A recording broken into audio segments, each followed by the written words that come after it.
Wahai para kaum muslimin, sadarilah bahwa cacian, kritikan di muka umum dan makian kita terhadap penguasa sungguh hanya akan memperburuk keadaan. Apakah Allah Subhanahu wa taala akan merubah keadaan penguasa apabila kita mencaci-caci mereka? Atau sebaliknya, apabila kita bersabar, mendoakan kebaikan bagi mereka, bukankah ada kemungkinan Allah akan memperbaiki mereka? Lalu mengapa kita memilih jalan untuk mencaci makinya? Apabila kita mencaci maki penguasa, apakah pahala yang kita dapatkan atau dosa? Sebaliknya, apabila kita mendoakan kebaikan bagi penguasa, pahala yang kita dapatkan atau dosa? Maka seorang yang berakal sehat tidak akan memilih jalan untuk mencaci maki penguasa yang ada. Apakah seorang mukmin akan mencaci dan memaki apa yang Allah takdirkan atasnya ketika tidak sesuai dengan seleranya?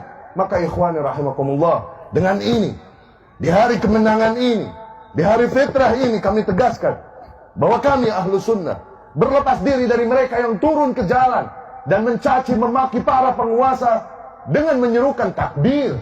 Seraya menyerukan takbir, mereka mencaci dan memaki para penguasa. Tuhan mana yang mereka besarkan dengan takbir mereka? Dikarenakan sungguh Allah melarang tindakan mereka.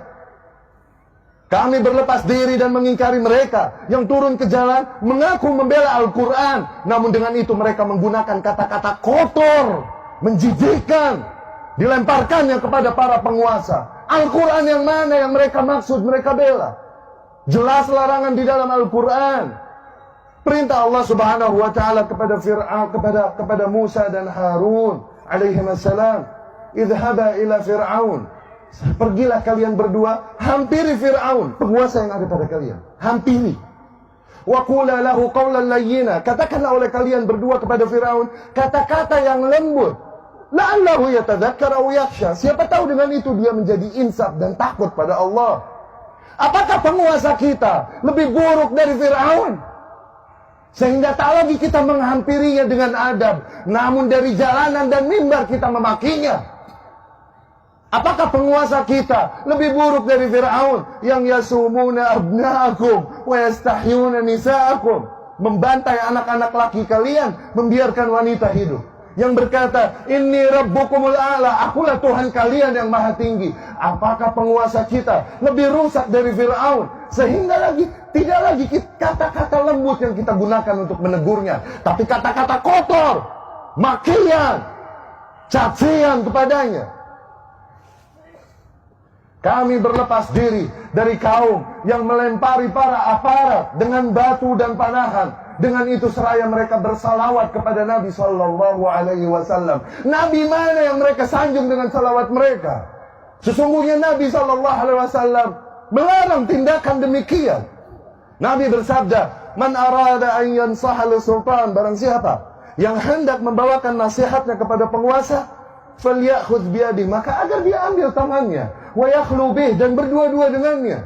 Fa in qabila minhu fadha, apabila penguasa tersebut menerima nasihatnya, maka alhamdulillah.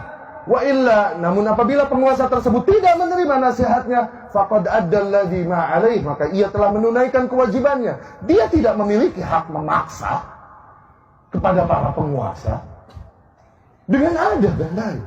Seraya bersalawatan, mereka lakukan keburukan, kerusakan di muka bumi itu. Seraya bersalawat atas nama Nabi Muhammad SAW. Nabi yang mana yang mereka maksudkan dengan salawat mereka itu?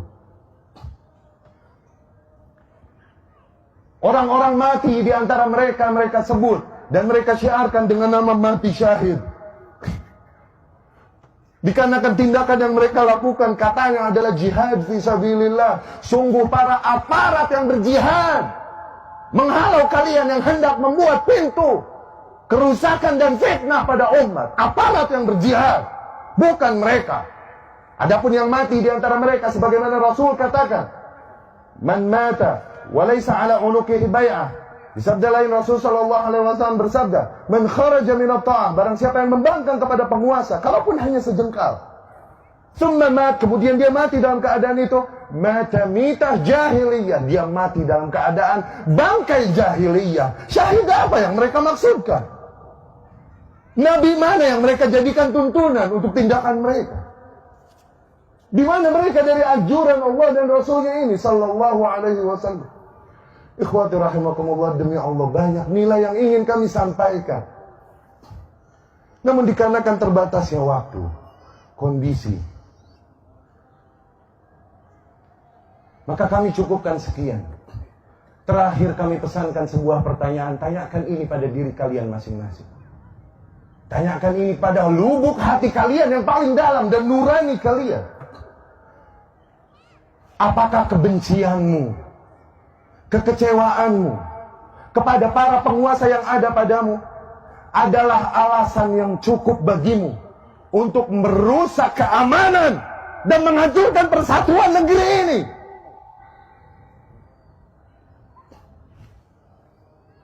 Apakah semua kebencianmu dan kekecewaanmu reason enough, adalah alasan yang cukup bagimu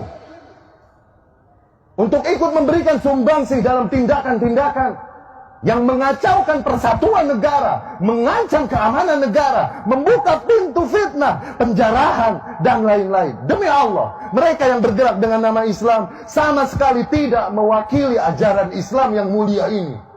Apabila ada agama di muka bumi yang mengajarkan menyembah batu, menyembah ular, maka tak pantas mereka mengajarkan tindakan barbar demikian. Apalah lagi agama Islam yang mengajarkan untuk mengesahkan Allah Subhanahu wa taala tauhid, mengajarkan kita untuk mengikuti contoh semulia-mulianya Nabi, semulia-mulianya manusia, Nabi Muhammad sallallahu alaihi wasallam. Fa inna lil haqqi mararah na'lamuha. Sesungguhnya pada hak terdapat rasa pahit dan konsekuensi yang pahit yang kami ketahui. Namun hak tetaplah hak yang harus disampaikan. Sebagaimana Rasul sallallahu alaihi wasallam katakan, "Qulil haqqa walau kan murran." Katakanlah yang hak, kalaupun hal tersebut pahit. Pahit dikarenakan bertentangan dengan selera umumnya manusia. Pahit dikarenakan resiko yang pahit bagi orang-orang yang menyampaikannya. Tapi itu hak yang harus disampaikan. Dengan itu kami memohon pertolongan kepada Allah Subhanahu wa taala untuk menyampaikan kebenaran ini. Semoga dengan itu kami termasuk ke dalam taifah mansurah yang disabdakan oleh Rasulullah sallallahu alaihi wasallam, la tazalu taifatun min ummati 'alal haqqi zahirin. Akan senantiasa ada satu kelompok di antara umatku yang senantiasa mereka menegaskan yang hak, la yadhurruhum man khadalahum wala man khalafahum. Mereka tak gentar menghadapi orang-orang yang mengkhianati mereka dari golongan kaum muslimin.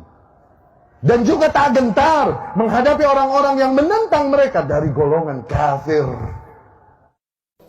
Bismillahirrahmanirrahim.